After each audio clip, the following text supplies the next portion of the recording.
প্রথম পর্বে আপনারা শুনেছেন চীন দেশের গরিব দর্জির বখাটে ছেলে আলাদিনকে মরক্কোর এক জাদুকর কিভাবে বশ করে তাকে দুর্গম পাহাড়ে নিয়ে যায় আশ্চর্য এক প্রদীপ উদ্ধার করতে। সেখানে জাদুকর আলাদিনকে পাহাড়ের অন্ধকার গুহায় বন্দি করে ফেলে এবং এক অদ্ভুত বিকট দর্শন দৈত্য তাকে উদ্ধার করে। তারপর কি হলো সেই জানতে শুনুন আলাদিনের আশ্চর্য প্রদীপের দ্বিতীয় পর্ব। এরকম আরও অনেক গল্প শুনতে সাবস্ক্রাইব করুন Bichitra station channel. Bell icon press করুন, নোটিফিকেশন পাবেন।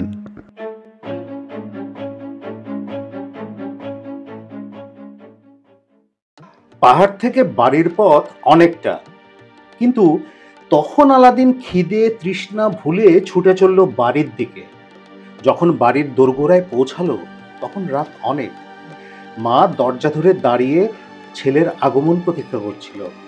আলাদিনকে ওভাবে ফিরতে দেখে আকুল হয়ে ছুটে গিয়ে ছেলেকে বুকে জড়িয়ে ধরল সে। এত দেরি হলো কেন রে? আমি তো ভয়ে মরি। তোর কি মায়ের কথা একটু মনে ছিল না বাবা? আলাদিনের তখন কথা বলার অবস্থা নেই একদম, শুধু বলতে পারলো, মা পানি। তাড়াতাড়ি এক পেয়ালা পানি এনে ছেলের মুখে ধরল মা। আলাদিন ঢক ঢক করে প্রায় পুরো পেয়ালা নিঃশেষ করে দেয়। তারপর নেতিয়ে শুয়ে পড়ে দরজার পাশেই। মা গায়ে মাথায় হাত বোলাতে থাকে। বুঝতে পারে কিছু একটা ঘটেছে। সেই মুহূর্তে ছেলেকে আর কিছু জিজ্ঞেস করে না। বেশ কিছুক্ষণ পরে আলাদিন চোখ মেলে, বলে, মা খুব খিদে পেয়েছে, খেতে দাও। ঘরে যা ছিল এনে দেয় সে। আলাদিন আর ধৈর্য রাখতে পারে না, গোগ্রাসে খেতে থাকে। মা ভয় পেয়ে জিজ্ঞেস করে, সারাদিন কিছু খাওয়া হয়নি বাবা?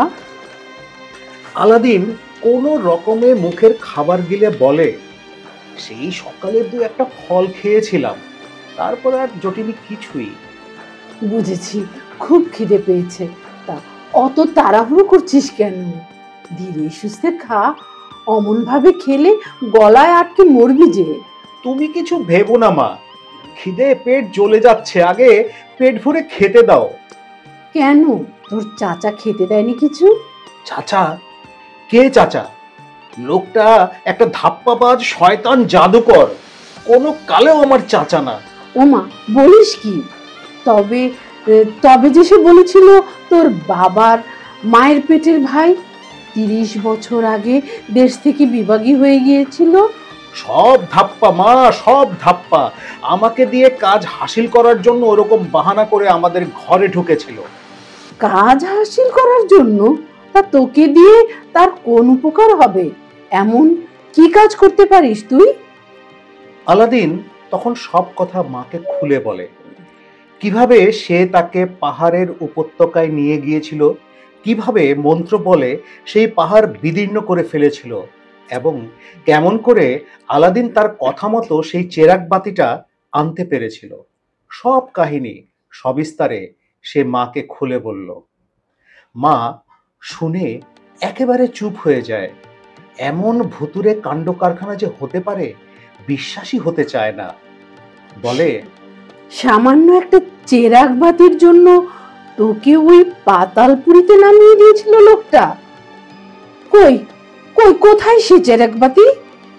আলাদিন এবার বুকের মধ্যে হাত ঢুকিয়ে ঢুকিয়ে ওই সব হিরে, চুনি, পান্না, মুক্তোর ফলগুলো এক এক করে বের করতে থাকে। মা অবাক হয়ে বলে, এগুলো কি? এ তো দেখছি সব খেলনার জিনিস। কই তোর সেই চেরাগ? সবুর করো মা, সবুর করো, বের করছি। আগে এগুলো বের করি, তারপর ওটাও বের করব। একেবারে পেটের নিচে পড়ে আছে। একটা ছোট্ট তামার চেরাগ বাতি। মা দেখে বলে, ও মা, এর জন্য এত কাণ্ড? দাম তো এক আধলাই হবে। আলাদিন ঘাড় নেড়ে বলে, আমারও তাই ধারণা মা, কিন্তু বুঝলাম না লোকটা এই তুচ্ছ একটা জিনিসের জন্য কেন আমাকে ওই গুহার মধ্যে পাঠিয়েছিল, আর কেনই বা সে আমাকে ওভাবে পাথর চাপা দিয়ে মেরে ফেলার চেষ্টা করেছিল। বুঝতে পারছি না আমি। অথচ দেখো আমার জন্য, আমাদের সংসারের জন্য কত পয়সাই না সে খরচাপাতি করলো। জানি না এই তামার চেরাকটা দিয়ে তার কি উপকার হবে। ওই সব জাদুকর এরকম হয় শুনেছি। শুনেছি অল্প বয়সী ছেলেদের উপরে ওদের খুব নজর। টুকটাক করার জন্য নাকি উঠতি বয়সের ছোকরার দরকার হয়। যাক বাবা, জান নিয়ে ঘরের ছেলে ঘরে ফিরতে পেরেছিস, সেই তোর 14 পুরুষের ভাগ্য। নে বাবা, এখন ঘুমিয়ে পড়। পরদিন সকালে ঘুম থেকে উঠে আলাদিন বলল, মা, খেতে দাও, বড্ড খিদে পেয়েছে। মায়ের মুখ কালো হয়ে গেল। ঘরে যা ছিল কাল রাতেই তো সব শেষ হয়ে গেছে। বলল, বাবা আর তো কিছু নেই, দাঁড়া দেখি মহাজনের কাছ থেকে কিছু ধার কর্জ পাই কিনা, কিছু পেলে কিনে নিয়ে আসবো।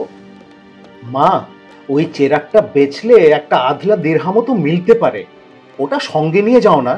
ধার করে যদি কিছু না পাও তাহলে খালি হাতে ফিরতে হবে না, বিক্রি করে যা পাও তাই দিয়েই যা হোক একটা কিছু আনতে পারবে।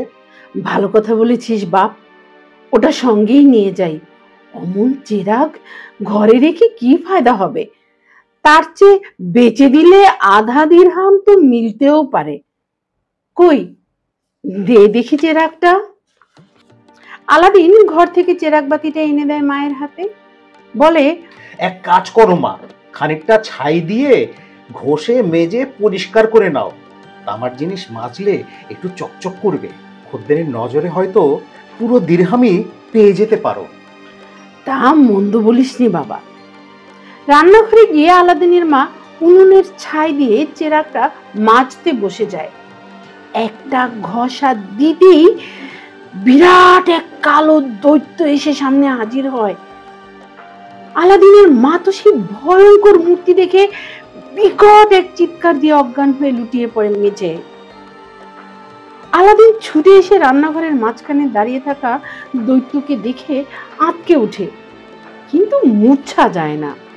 কাল রাতে পাহাড়ের গুহায় সে এরকমই আরেকটা আরো কুৎসিত দৈত্যের মুখোমুখি হয়েছিল, তাই ভয় অনেকটা গা সওয়া হয়ে গেছে। আলাদিনের আর বুঝতে কষ্ট হলো না ওই চেরাগের অলৌকিক ক্ষমতায় এই দৈত্যের আবির্ভাব ঘটেছে। তাড়াতাড়ি সে চেরাগ বাতিটা হাতে তুলে নিয়ে দৈত্যকে প্রশ্ন করে, তুমি কে?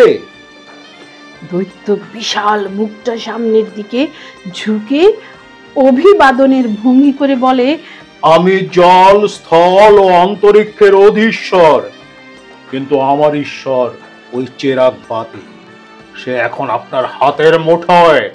সুতরাং আমি হচ্ছি আপনার দাসানুদাস। হুকুম করুন মালিক, কি করতে হবে? আলাদিন বলল, কিছু খাবার দাবার নিয়ে এসো। পলকেই অদৃশ্য হয়ে গেল দৈত্যটা, কিন্তু তা পলকের জন্যই। আবার তাকে দেখা গেল এসে দাঁড়িয়েছে, হাতে বিরাট একখানা রূপোর বারকোশ, তার উপর 12খানা সোনার থালায় সাজানো নানা রকম সুগন্ধি সব খানাপিনা। উফ! বারকোশখানা মেঝে নামিয়ে দিয়ে সে আবার অদৃশ্য হয়ে গেল। মা তখনও মূর্ছিত হয়ে পড়েছিল। আলাদিন চোখে মুখে জলের ঝাপটা দিতেই চোখ মেলে তাকালো সে। তখনও তার ভয়, দৈত্যটা বুঝি ধারে কাছেই রয়ে গেছে। এদিক ওদিক ভালো করে সে দেখতে লাগলো। আলাদিন হাসতে হাসতে বলে, নাও মা, ওঠো ওঠো, তুমি ভয় করছো ওই দৈত্যটা তোমার গলা টিপে দেবে? না না, ওসব কিছু করবে না সে। ওঠো, চলে গেছে, সে চলে গেছে। মা উঠে বসে। ঘরের মেঝে বিরাট এক রূপোর বারকোশে সাজানো নানা রকম খানাপিনা দেখে অবাক হয়ে জিজ্ঞেস করে, এসব কি? কে আনলো আলাদিন? আবার কে? ওই কালো দৈত্যটা যাকে দেখে তুমি অজ্ঞান হয়ে গিয়েছিলে। দেখো মা, কত সুন্দর সুন্দর খাবার দাবার নিয়ে এসেছে আমাদের জন্যে। নাও এসো, খেতে বসি। বেশ গরম আছে, দেখো না কেমন ধোঁয়া উঠছে। মা আর ছেলে মিলে খুব মজা করে খেলো। কত কাল এসব খানাপিনা চোখে দেখেনি তারা। অন্যের বাড়ি স্বাদিনিকায় নিমন্ত্রণ হলে হবে এরকম 2-1খানা পদ, হয়তো তাদের বরাতে জুটতো। মা বলে, এত খাবার 3 বেলা খেয়েও শেষ করতে পারবো না আমরা, আর এমন দামি খানাপিনা ফেলে দিতেও মায়া লাগে। তার চেয়ে অর্ধেকটা কালকের জন্য তুলে রেখে দিই। কি বলিস বাবা? তাই দাও মা, তাই দাও। আচ্ছা মা, এই থালাগুলো দেখেছো কেমন সোনার মতো চকচক করছে? পিতলের বাসন যত্ন করে ঘষা মাজা করে রাখলে সোনার মতোই মনে হয় বাবা। সেই কালিয়া, কোরমা, কাবাব, বিরিয়ানি, তন্দুরি প্রভৃতি উপাদেয় খাবার ওরা 2 দিন ধরে ভুরি ভোজ করে খেলো। তৃতীয় দিন সকালে আবার যে সেই অবস্থা, ঘরে ফুটো পয়সাটাও নেই।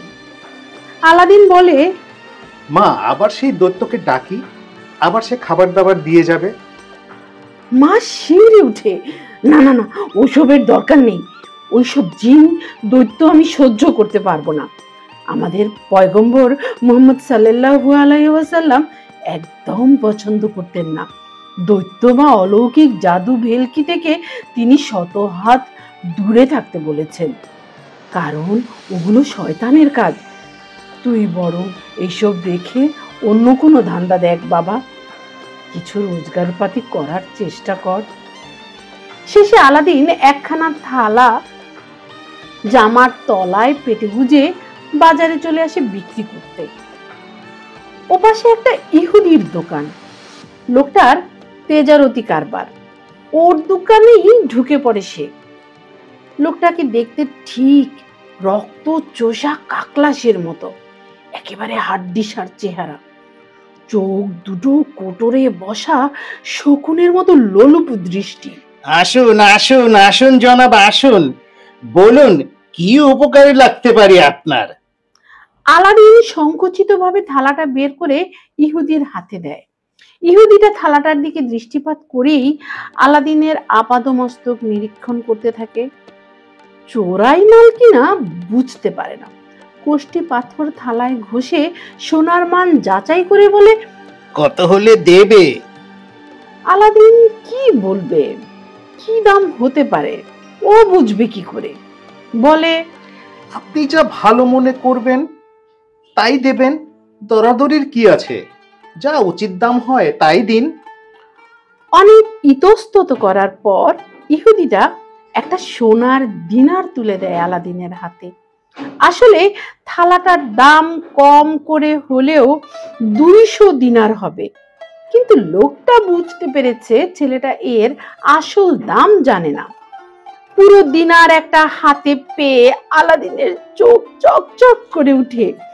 দিনারটাকে মুঠি করে চেপে ধরে ইহুদিটাকে আদাব জানিয়ে সে রাস্তায় নেমে হনহন করে হেঁটে বাজারের অন্য প্রান্তে চলে যায়। ইহুদি বেটা চুকচুক করে পস্তাতে পস্তাতে কপাল চাপড়ায়। ইস, আধা দিনার দিলেই চলতো, কেন গোটা একটা দিনার দিতে গেলাম? দিনারটা ভাঙিয়ে আলাদিন কিছু খানা পিনা কিনে বাড়ি ফিরে এসে মাকে বলে, জানো মা, বাজারের ওই ইহুদিটা কত ভালো। থালাখানা নিয়ে সে পুরো একটা দিনার দিয়ে দিল। এই নাও বাকি টাকা। তুমি ছোট ছেলে, দেখতেও শাহজাদার মতো, তাই বুড়ো তোমাকে ভালোবেসে বেশি পয়সা দিয়েছে। দিনারটা ফুরিয়ে গেলে কয়েকদিন পরে আরেকখানা থালা পেটে গুজে গায়ে চাদর জড়িয়ে আলাদিন আবার সেই ইহুদির দোকানে আসে।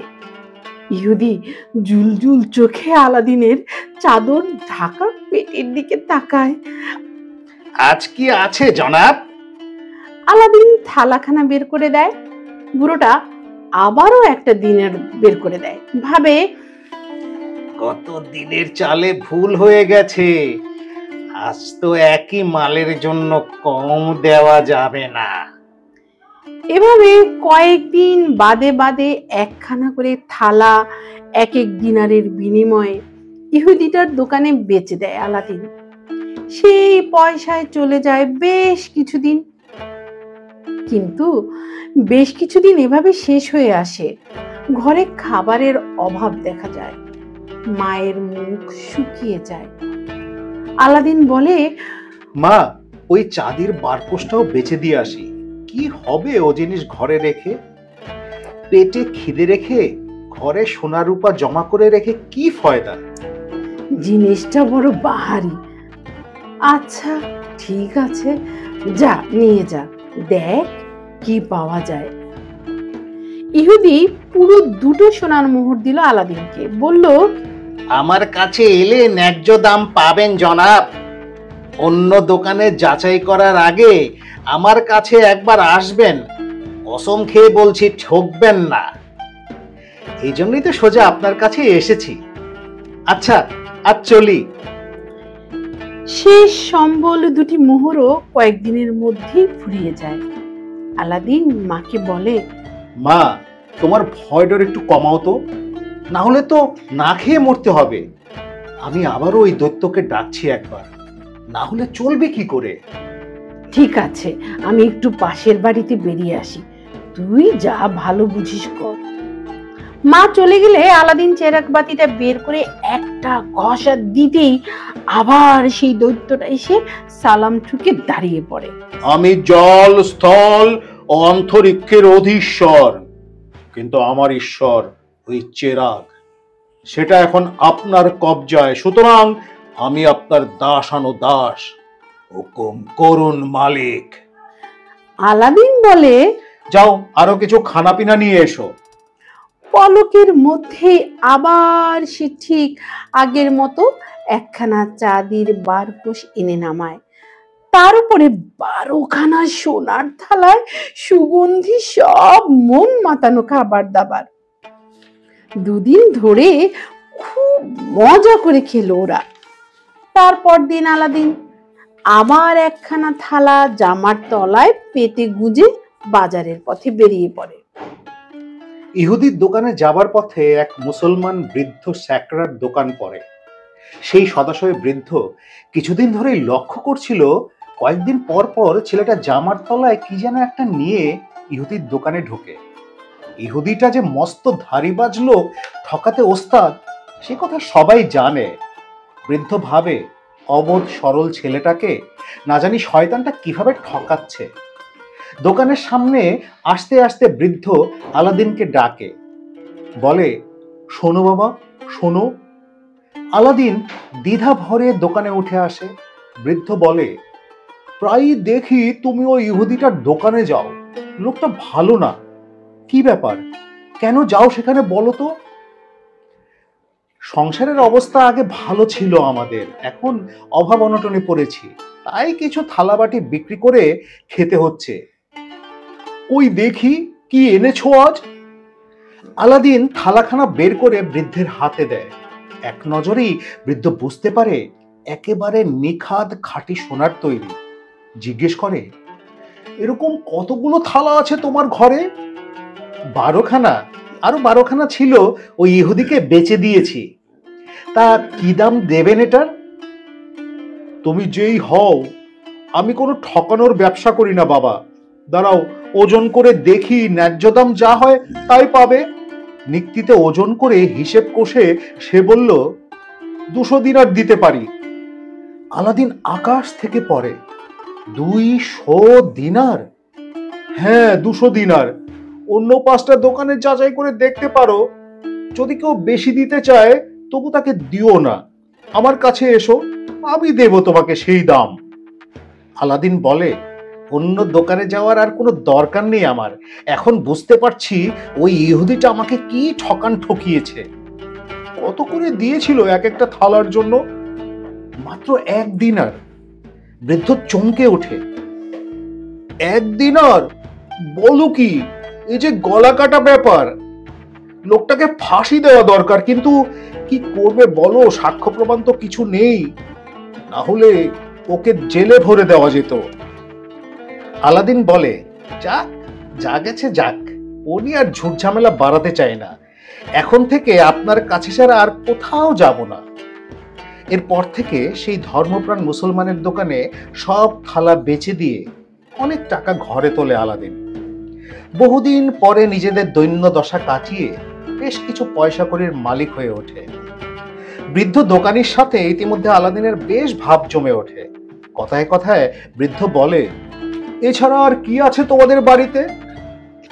আলাদিন বলে, দামি জিনিস আর বিশেষ কিছু নেই, তবে কতগুলো শৌখিন ঘর সাজানোর জিনিস আছে। তবে সেগুলো সবই কাচের পাথরের, কি বা তার দাম হবে। ঠিক আছে, কাল একটা নিয়ে এসো তো, দেখবো আমি কেমন শখের জিনিস। পরদিন সে একটা আনার নিয়ে বৃদ্ধের দোকানে আসে। বৃদ্ধ সমজদার জহুরি, হাতে ধরেই বুঝতে পারে এ বস্তু 7 রাজা বাদশার ধন মানে। বলে, বাবা একটা কথা বলবো? এরকম ঘর সাজানো কাঁচ পাথর কতগুলো আছে তোমার বাড়িতে? আলাদিন বলে, ঠিক গুনিনি, তবে কমসে কম শখানেক হবে। বৃদ্ধের চোখ ছানা বড়ার মতো গোল গোল হয়ে ওঠে। 100! আলাদিন বলে, ওরকমই হবে, কিন্তু কেন? শোনো বাবা, আমি অধর্ম করিনি জীবনে, আজও করব না। তাই বলছি, এ জিনিস তুমি আর কাউকে দেখাবে না বা কাউকে বলবে না যে তোমার কাছে এসব আছে। আলাদিন বুঝতে পারে না, জিজ্ঞেস করে, কেন? দেখো বাবা, আমার এই দোকানে কমসে কম কয়েক লাখ দিনারের সম্পত্তি আছে। আমার বাড়িঘর জমি জমা অন্য বিষয় আশয় বেচলেও 10-20 লাখ হয়তো পাওয়া যাবে, কিন্তু সব দিয়েও তোমার এই একটা কাচের ফলের দাম মেটানো যাবে না বাবা, এবং সেই চেষ্টাও আমি করব না। শুধু আমি কেন, এই শহরের সব সওদাগরের তামাম সম্পত্তি ধন দৌলত একত্র করলেও এর একটার দাম হবে না। তাই বা বলি কেন, আমাদের যে সুলতান, তার যে বিশাল সাম্রাজ্য, এরকম 7-8টা সাম্রাজ্যের যা মূল্য, তোমার এই আনারটার মূল্য তার চেয়ে অনেক অনেক বেশি। সুতরাং এমন অমূল্য রত্ন যখন যে কোনো কারণেই হোক তোমার নসিবে জুটেছে, এগুলো হাত ছাড়া করো না, যত্ন করে বাক্সে তুলে রেখে দিও। আলাদিন বৃদ্ধের কথার মাথামুন্ড কিছুই অনুধাবন করতে পারল না। যাই হোক, সে বুঝলো শখের জিনিসগুলো শখের হলেও বাজারে সহজে মেলে না। কোনো শৌখিন মানুষের দেখা পেলে হয়তো মোটামুটি ভালো দামে বিক্রি করতেও পারে। তবে এটা ঠিক বুঝতে পেরেছে এই সদাশয় বৃদ্ধ এই বস্তুর ব্যবসা করে না। যাই হোক, সে হয়তো সৎ পরামর্শই দিয়েছে। হাটে বাজারে অন্য কোনো দোকানে নিয়ে গেলে ওকে হয়তো ঠকিয়ে নামমাত্র মূল্য ধরিয়ে সবগুলো হাতিয়ে নিয়ে নেবে। বাড়িতে ফিরে এসে আলাদিন কাঁচ পাথরের ফলগুলো একটা পোটলায় ভরে খাটের তলায় ফেলে রাখে। এরপর ও নিয়ে আর মাথাও ঘামায় না আলাদিন। খায় দায়, ঘুরে বেড়ায়, বৃদ্ধের দোকানে বসে গল্পগুজব করে। এভাবে দিন কাটছিল। একদিন বৃদ্ধের দোকানে বসে খুশ গল্পে মশগুল ছিল আলাদিন। এমন সময় সুলতানের পেয়াদা বরকন্দাজরা ঢাক ঢোল বাজাতে বাজাতে ফরমাস জারি করতে করতে রাস্তা সাফ করে এগুচ্ছিল। শোনো শোনো শহরবাসী, সুলতানের কন্যা শাহজাদি বদর আল বুদুর আজ হামামে গোসল করতে যাবেন। সেজন্য সুলতানের হুকুম, যে যেখানে আছো দোকানপাট বন্ধ করে এই রাস্তা থেকে সরে পড়ো, না হলে গর্দান যাবে। হুড়মুড় করে ঝোপ ঝাপ করে দোকানের ঝাপ সব বন্ধ হয়ে গেল নিমেষে। বৃদ্ধ আলাদিনকে বলল, পেছনের দরজা দিয়ে পালিয়ে বাড়ি ফিরে যাও। এখনই শাহজাদি এই পথে বেরোবেন, তার সামনে পেছনে কয়েকশো নিগ্রো খোলা তলোয়ার বাগিয়ে হাঁটবে। যদি কাউকে পথের এধারে ওধারে দেখে তারা, তবে আর রক্ষে নেই, একেবারে কচুকাটা করে ফেলবে। তাই এক মুহূর্ত দেরি করো না বাবা, কি জানি কিছুই বলা যায় না কার নসিবে কি আছে। কিন্তু আলাদিন দোকান থেকে বেরিয়ে বাড়ি ফিরে যায় না। শুনেছিল সুলতানের কন্যা বুদুর আল বুদুর নাকি বেহেশতের ডানা কাটা পরী। সুলতানদের হারেমে ঢুকে তাকে এক নজর দেখার দুঃসাহস তো কারো হবে না। তবে আজ যখন হাতের কাছে সুযোগ একটা মিলেই গেছে, ও সুযোগ সে হেলায় হারাবে না। না হয় নিগ্রোদের হাতে তার মাথাটা উড়ে যাবে। তা যাক, বুদুর সুন্দরীকে সে দেখবেই। ছুটে চলে যায় ওই খানদানি হামামে দরজার আড়ালে লুকিয়ে থাকে ঘাপটি মেরে। একটু পরে সদল বলে শাহজাদির ডুলি এসে দাঁড়ায় হামামের সামনে। সশস্ত্র নিগ্রোর খোঁজারা দুই ধারে সারিবদ্ধ হয়ে দাঁড়ায়। ডুলি থেকে নামে শাহজাদি। হামামের ভেতরে ঢুকে সে বোরকার নাকাব খুলে ফেলে। আলাদিনের বুকের মধ্যে ধক করে জ্বলে উঠে এক ঝলক আগুন। এ কি দেখছে সে? এতদিন ধরে এই না দেখা সুন্দরীর অনেক সুন্দর মুখচ্ছবি সে মনের মুকুরে এঁকেছিল, কিন্তু আজ বাস্তবে যা প্রত্যক্ষ করলো তার তুলনা কোথায়? মানুষের কল্পনা এখানে পৌঁছতে পারে না। শাহজাদি হামামের ভেতরে ঢুকে যায়। সবার অলক্ষ্যে টুক করে রাস্তায় বেরিয়ে পড়ে আলাদিন। তারপর সোজা চলে আসে বাড়িতে। আলাদিনের সমস্ত হৃদয়ে তুফান ওঠে। কি এক অব্যক্ত যন্ত্রণায় সে কাতরাতে কাতরাতে বিছানায় ঢলে পড়ে। ছেলের অস্ফুট গোঙানি শুনে মা ছুটে আসে। আলাদিন তখন বিছানায় এপাশ থেকে ওপাশ গড়াগড়ি খাচ্ছিল। মা ভাবে ছেলের বুঝি অসুখ করেছে। গায়ে হাত রেখে বলে, কি হয়েছে বাবা, এমন করছিস কেন? কোথাও চোট লেগেছে? আলাদিন খাটের সঙ্গে কপাল ঠুকতে ঠুকতে বলে, না না, ওসব কিছু হয়নি। তবে তবে এমন করছিস কেন? সে তুমি বুঝবে না মা, তুমি এখন এখান থেকে যাও, আমাকে একটু একা থাকতে দাও। মা আর কথা বাড়ায় না, ঘর থেকে বেরিয়ে যায়। রাতে এসে বলে, ওঠ বাবা, খেয়ে দিয়ে ঘুমিয়ে পড়, দেখবি কাল সকালে সব অসুখ সেরে গেছে। আমার খিদে নেই, আমি খাবো না, তুমি খেয়ে নাও মা, আমি খাবো না। সে কি, তুমি না খেলে আমি খাবো কি করে বাবা? আমার খেতে ইচ্ছে না করলেও কি আমাকে খেতে হবে? তুমি যাও, আমার মাথা ধরেছে, আমি খাবো না। মাথা ধরার ভালো ঔষধ আছে আমার কাছে, পানির সঙ্গে খেয়ে নে, এখনই ছেড়ে যাবে। ওসব দাওয়ায় আমার কিছু হবে না মা, তুমি আর কথা বাড়িও না, এখন যাও, আমাকে একা থাকতে দাও। মা চলে যায়। আলাদিন সারা রাত ধরে বিছানায় পড়ে ছটফট করে। এ কি অসহ্য যন্ত্রণা! কেন এমন হলো তার? বুদুর রূপে কি জাদু ছিল যা তার প্রাণ মনকে ব্যথিত করে ফেলল? পরদিনও আলাদিন বিছানা ছেড়ে উঠতে পারে না।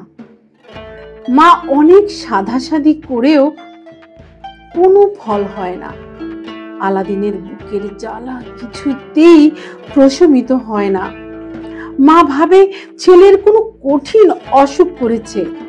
বলে, শহরে শুনেছি এক নামজাদা হাকিম এসেছে, আমি ভাবছি তাকে ডেকে এনে দেখাবো তোকে, তা সে যত টাকাই লাগুক। না না মা, ওসব করো না মা, তাতে কোনো লাভ হবে না, আমার কোনো অসুখ বিসুখ হয়নি, কোনো সমস্যা হয়নি। তবে তুই আহার নিদ্রা ত্যাগ করেছিস কেন? বল বাবা, তোর কি হয়েছে? আলাদিন মাকে সব খুলে বলে। বুদুর রূপে সে দিশেহারা উদ্ভ্রান্ত হয়ে পড়েছে। অন্য কোনো হাকিম কবিরাজের ঔষধে কোনো উপকার হবে না। বুদুর তার বুকের সবটুকু অধিকার করে বসে আছে, সেখানে অন্য কোনো মেয়ের কোনো জায়গা হবে না কোনোদিন। মা কপাল চাপড়াতে থাকে। এ কি সর্বনাশা কথা বলছিস বাবা? এ যে অসম্ভব ব্যাপার। সুলতান বাদশাহ বলে কথা, তাদের দিকে নজর দিলে আমাদের মতো সাধারণ মানুষের কি চলে? এ কথা যদি ঘুণাক্ষরেও সুলতানের কানে যায়, একেবারে মায়ে বেটায় দুজনেরই গর্দান যাবে। ওসব আকাশ কুসুম চিন্তা ভাবনা তুই মন থেকে ঝেড়ে ফেল বাবা। আমরা সাধারণ মানুষ, সাধারণ ভাবেই বেঁচে থাকতে চাই। চাঁদে হাত বাড়িয়ে কোনো লাভ নেই বাবা। আলাদিন মায়ের এই উপদেশ কর্ণপাত করে না।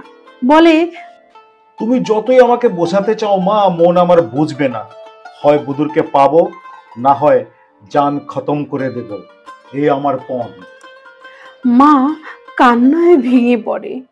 কিন্তু কি করে এই অসম্ভব সম্ভব হতে পারবে? একবার ভেবে দেখ বাবা, শুনেছি শাহজাদি বুদুরের রূপের কথায় সারা দুনিয়ার শাহজাদারা লক্ষ কোটি টাকার সাম্রাজ্য বিলিয়ে দিতে চায় তার পায়ে। আর আমরা সামান্য দরিদ্র মানুষ, কি করে তাদের চালের সঙ্গে টেক্কা দিতে সাহস করব? টেক্কা আমাকে দিতে হবে না মা। সারা দুনিয়ার শাহজাদার ঘরে যা নেই, আমাদের ঘরে সেই বস্তু আছে। পয়সা দিয়ে তার দাম হয় না। তবে এও জানি সুলতান বা তার কন্যার হাতে সে জিনিস পড়লে তার কদর হবে। কি সেই জিনিস? ওই যে কাচের ফলগুলো দেখেছিলে, পাহাড়ের গুহা থেকে এনেছিলাম। এগুলো আমি সেই বাজারের বৃদ্ধ জহুরিকে একবার দেখিয়েছিলাম। তিনি বলেছেন, সুলতান বাদশা ছাড়া এই বস্তুর কদর কেউ বুঝবে না, এর ন্যায্য দামও কেউ দিতে পারবে না। কাচের ফলগুলো তুমি নিয়ে সুলতানের দরবারে যাও, তাকে উপহার দিয়ে আসো। কই, কোথায় রেখেছিস বাবা? রান্নাঘরে একটা ঝোলার মধ্যে টাঙানো আছে। মা তাড়াতাড়ি ছুটে যায় রান্নাঘরে, ঝোলাটা নিয়ে আসে। একখানা চিনেমাটির পিরিচ নিয়ে এসো তো, বড় দেখে। সেই হিরে জহরতের ফলগুলো পিরিচে সাজিয়ে দেয় আলাদিন। বলে, মা, গায়ে একখানা শাল জড়িয়ে তার নিচে এই পিরিচখানা ঢেকে নিয়ে যাও। সুলতানকে এগুলো উপহার দিয়ে আমার মনের বাসনা জানাবে তাকে। দেখবে সে খুশি মনে রাজি হয়ে যাবে। আমার কিন্তু কেমন ভয় ভয় করছে বাবা। সুলতান বাদশাহ বলে কথা, তাদের দরবারে তো কখনো যাইনি। সাহস করে পারবো তো যেতে? সাহস তোমাকে করতেই হবে মা, করতেই হবে। তা না হলে আমি তো প্রাণে বাঁচবো না। একদিকে তোমার ছেলের জীবন, অন্যদিকে তোমার লজ্জা, ভয়, সংকোচ। আমাকে যদি বাঁচাতে চাও মা, সাহস করে তোমাকে দাঁড়াতেই হবে সুলতানের সামনে। অমন অলক্ষণে কথা মুখে আনিস নে বাবা। এই দুনিয়ায় তোর চেয়ে বড় আমার কাছে কিছু নেই।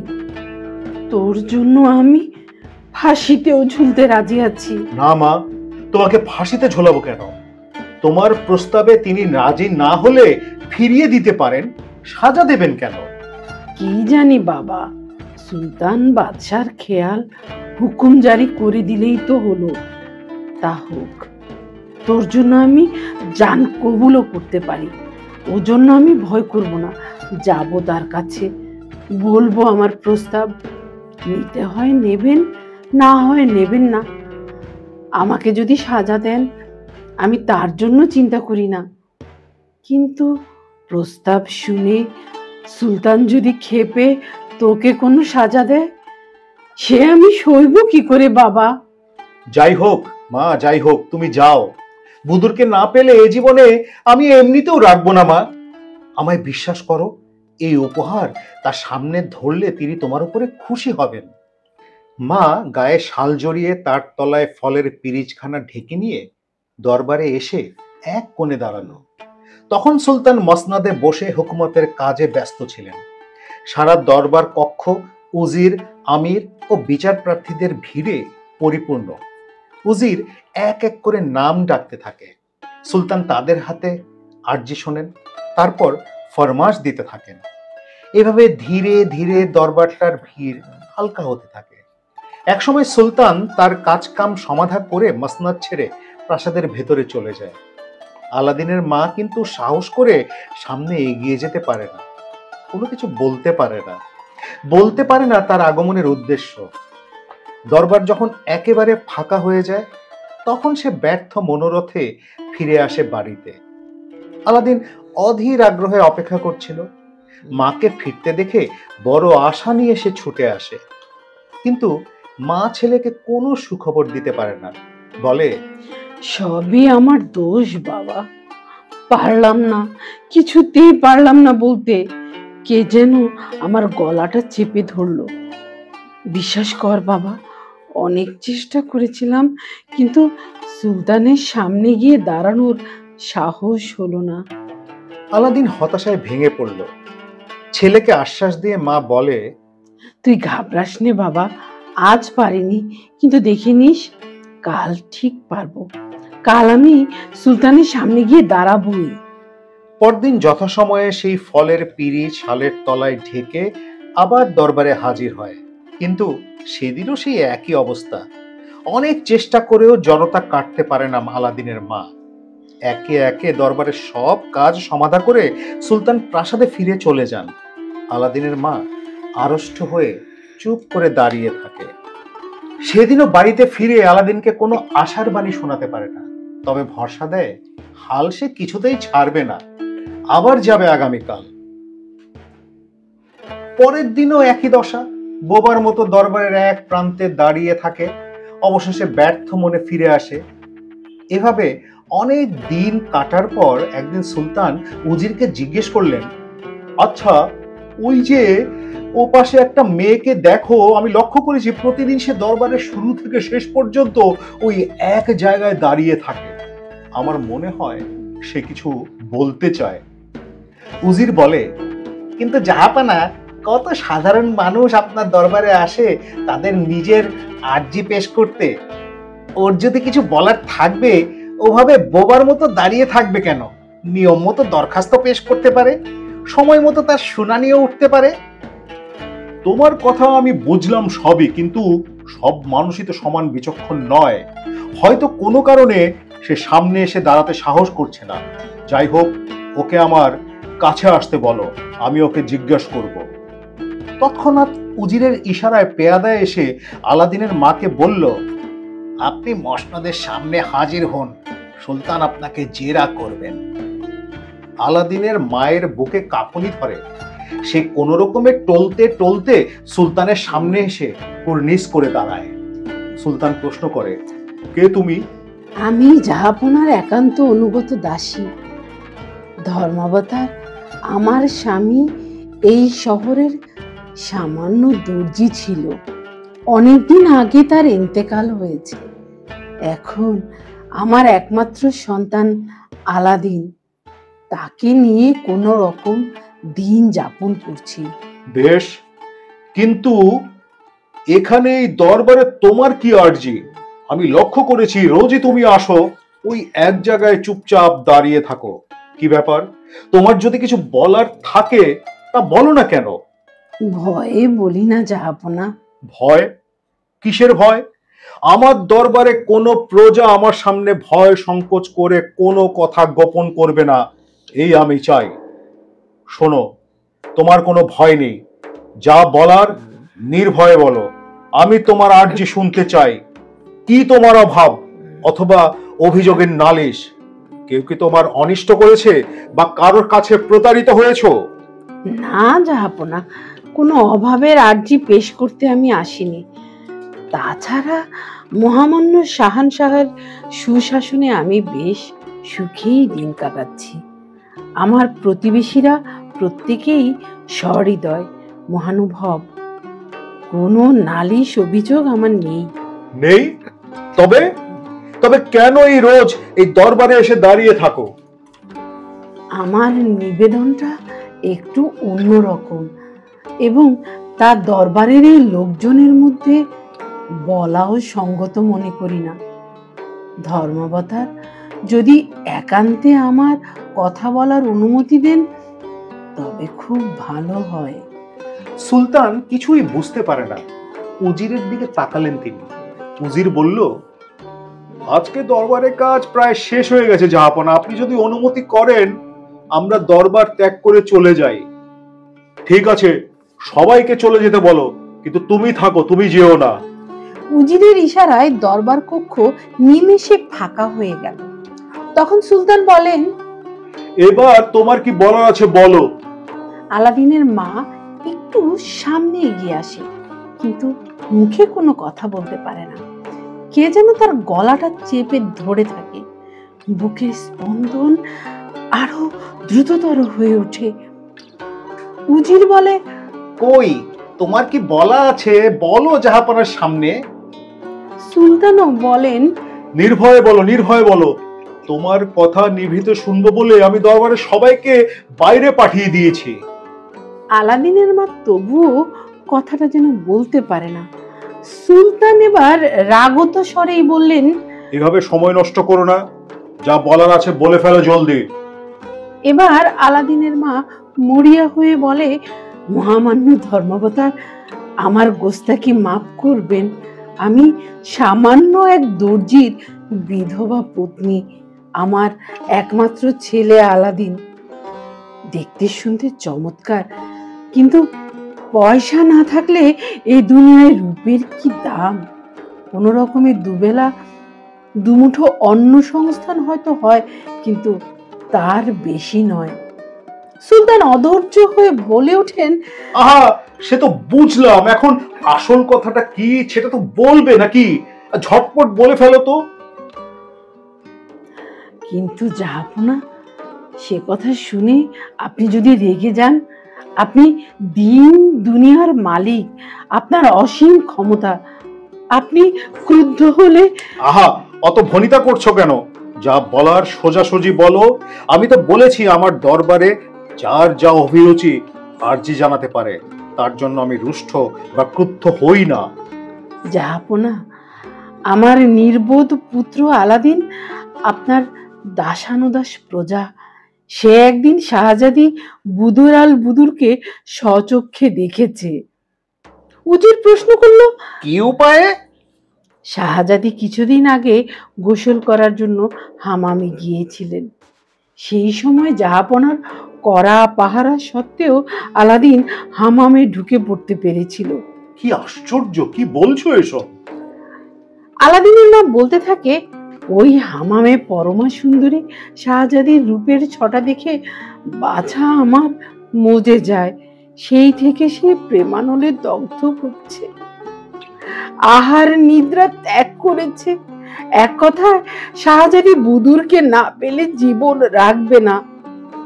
আমি তাকে বোঝানোর অনেক চেষ্টা করি জাহাপনা। বামুন হয়ে চাঁদে হাত বাড়াতে নেই, কিন্তু ছেলের আমার কঠিন পণ। হয় সে বুদুরকে শাদী করবে, নয় সে প্রাণ দেবে। এখন আপনিই বিচার করুন ধর্মাবতার। একথা শোনার পর কোন পাষাণী মা চুপ করে বসে থাকতে পারে? আলাদিন আমার একমাত্র সন্তান, ঈদের চাঁদ। তাকে যদি হারাই, এই বিশ্ব সংসারে আমার আর কি থাকবে? তাই একেবারে অসম্ভব জেনেও এই অবাস্তব প্রস্তাব নিয়ে আপনার দরবারে আমি নিত্য আসি, এবং শত চেষ্টা করেও যখন আপনার সামনে তা পেশ করতে পারি না, তখন বুকের জ্বালায় জ্বলতে জ্বলতে ব্যর্থ হয়ে আবার ঘরে ফিরে যাই। লোকে শুনলে আমাকেও আমার ছেলে আলাদিন দুজনকেই বদ্ধ পাগল বলবে জানি। তবু সব জেনে শুনেও কেন আপনার কাছে এই প্রস্তাব আজ রাখছি, তা তো সন্তানের পিতা হয়ে আপনি নিশ্চয়ই আঁচ করতে পারছেন জাহাপনা। অবশ্যই পারছি, অবশ্যই পারছি। তুমি ছেলের মা, আমিও মেয়ের বাবা। সন্তানের প্রতি মাতা পিতার যে আপাত্ত স্নেহ, মায়া, মমতা, মহব্বত, তার তুলনা কোথায়? না, আমি তোমাকে উন্মাদ বলবো না। পুত্রের মুখে হাসি ফোটানোর জন্য, তাকে সুস্থ করে তোলার জন্য তুমি অসাধ্য সাধন করতে পারো, আমি সব বিশ্বাস করি। কিন্তু একটা কথা ভেবে দেখো, তোমার আর আমার মধ্যে কোনো সমতা নেই। সুতরাং এই প্রস্তাবটা আমি গ্রহণ করতে পারি না। আমার কন্যা শাহজাদি আজন্ম ঐশ্বর্য বিলাসের মধ্যে লালিত। তোমার পুত্র সাধারণ এক গরিব দর্জির সন্তান। এই বিশাল ফারাক পূরণ করার কোনো পথ নেই। আমাদের দেশে, আমাদের সমাজে আমরা মানুষের ধন দৌলতের মাপকাঠি দিয়ে বিচার করি। অন্য যা কিছুই গুণাবলী থাক, কোনো কাজে আসে না। এক্ষেত্রে আমার কন্যা বুদুরের পানি গ্রহণ করতে গেলে তার যোগ্য ইনাম চাই, এবং আমি বুঝতে পারছি সেই দৌলত তোমাদের নেই। সুতরাং তোমার ছেলের মন থেকে এই দুরাশা মুছে ফেলার পরামর্শ দাও। আলাদিনের মায়ের চোখ জলে ভরে আসে। শালের তলা থেকে চীনামাটির থালাখানা বের করে সুলতানের সামনে রাখে সে। আমার পুত্র আলাদিন শাহেনশাহকে তার নজরানা পাঠিয়েছে জাহাপনা। মণিমাণিক্যের দ্যুতিতে সমগ্র দরবার কক্ষ ঝলমল করে ওঠে। সুলতান দুহাতে মুখ ঢেকে মসনদের পেছনে হেলে পড়েন। এ কি, এসব কি? উজির থালা থেকে একটা ফল হাতে তুলে নেয়। দেখতে দেখতে ওর চোখ দুটো বিস্ফোরিত হয়ে ওঠে। অপূর্ব, এই যে অপূর্ব! সুলতানের হাতে তুলে দেয় সে ফলটা। দেখুন জাহাপানা, আপনি তো জগৎ বিখ্যাত জহুরি, একমাত্র আপনি এর আসল কদর বুঝবেন। ওহ, আমি ভাবতে পারছি না এ ধন কোথায় পেল সে। সুলতান পরীক্ষা করে বললেন, সারা দুনিয়ার কোন নবাব বাদশাহ কারো ঘরে এ বস্তু নেই। এই সামান্য দর্জির বিবি এসব কোথায় পেল? এর একটা উচিত দাম তো আমার ধনাগারে নেই। এগুলো তুমি কোথায় পেলে দর্জির বিবি? আমার ছেলে আলাদিন একবার পরদেশে বাণিজ্য করতে গিয়েছিল, সেখান থেকে সে নিয়ে এসেছে। সুলতান মহানুভব, আপনি যদি আমার ছেলের এই সামান্য উপহার গ্রহণ করেন, সে ধন্য হবে জাহাপনা। সুলতান উজিরের দিকে তাকালেন। তাহলে উজির, এখন তো আর এই বিধবাকে ফিরিয়ে দেওয়া সম্ভব না। বুদুরকে পাওয়ার যোগ্যতার মূল্য তো সে সংগ্রহ করে এনেছে, এখন একে না বলা যাবে কি করে? উজির বলে, কিন্তু জাহাপনা, আপনার সঙ্গে তো আমার কথা হয়ে আছে। আপনি বলেছিলেন বিশেষ যোগ্যতর পাত্র না পাওয়া গেলে শাহজাদি বুদুরকে আপনি আমার পুত্রের সঙ্গেই শাদী দেবেন। সে কথা আমি ভুলিনি উজির, এখনো বলছি আমার যোগ্য ইনাম তুমি সংগ্রহ করো, তোমার ছেলের সাথেই আমি বুদুরের শাদী দেব। এর জন্য আমি তোমাকে 3 মাস সময় দিলাম। এই 3 মাসের মধ্যে তোমাকে এর থেকেও মূল্যবান দান সামগ্রী সংগ্রহ করে আনতে হবে। তাই হবে জাহাপনা, তাই হবে। যেভাবেই পারি আমি এর চেয়েও আরো অমূল্য রত্ন মাণিক্য আপনাকে এনে দেব। সুলতান এবার আলাদিনের মাকে উদ্দেশ্য করে বললেন, তুমি নিশ্চিন্ত মনে ঘরে ফিরে যাও দর্জির বউ। তোমার পুত্র আলাদিনের সাথে এই বুদুরের শাদী হবে এরকম প্রায় নিশ্চিত রইল। তবুও আমি আমার সত্য রক্ষার জন্য উজিরকে 3 মাসের সময় দিলাম। আমি জানি আমার উজির কেন, দুনিয়ার কোন সম্রাটের পক্ষেও এই মণিমাণিক্য অধিক কোনো বস্তু সংগ্রহ করা সম্ভব নয়। ধরে নিতে পারো সে তোমার পুত্রবধূ হবেই। শুধু 3টে মাস সময় আমি উজিরকে দিলাম। এই 3 মাস পরে কোনো বাধা থাকবে না, বুদুরকে আমি তোমার ছেলের হাতে তুলে দেব। আলাদিনের মা সুলতানকে কুর্নিশ জানিয়ে ঘরে ফিরে এলো। আলাদিন অধীর আগ্রহে পায়চারি করছিল ঘরে। অন্যদিন মা তাড়াতাড়ি ফিরে আসে দরবার থেকে, কিন্তু আজ তার অনেক দেরি হচ্ছে। তবে কি কোনো অঘটন ঘটলো? বেটা আলাদিন, মা আনন্দে ছুটে এসে আলাদিনকে জড়িয়ে ধরে। আজ আমার এত চেষ্টার সুফল পেয়েছি। আলাদিন বুঝতে পারে খবর শুভ, সন্দেহ নেই। কি মা, কি হয়েছে বলো? তোর ওই কাচের খেলনাগুলো দিতেই সুলতান গলে গেলেন। বললেন শাহজাদি বুদুরকে তোর সঙ্গে শাদী দেবেন তিনি, কিন্তু 3 মাস বাদে এই শাদী হবে। এখনই হতো, কিন্তু ওই মুখ পোড়া উজিরটা একটু ঝামেলা বাঁধালো। বাধা দিল কেন? তার নিজের বাদরমুখ বামন হাদা একটা ছেলে আছে, শাহজাদি বুদুরের সঙ্গে শাদী দেওয়ার জন্য সে সুলতানের কাছে বায়না ধরেছে। সুলতান ওকে 3 মাস সময় দিলেন, বললেন এর মধ্যে আমাদের আরো দামি দামি দেনমোহর দিতে হবে, তা না হলে এ শাদী তোর সঙ্গেই দিয়ে দিবেন তিনি। এখন আমার ভয় লাগছে বাবা, ওই বাদরমুখ উজিরটা যদি আরো বেশি ধনদৌলত জোগাড় করে। আলাদিন হাসে, মা তুমি একটা আস্ত পাগল মা, আস্ত পাগল।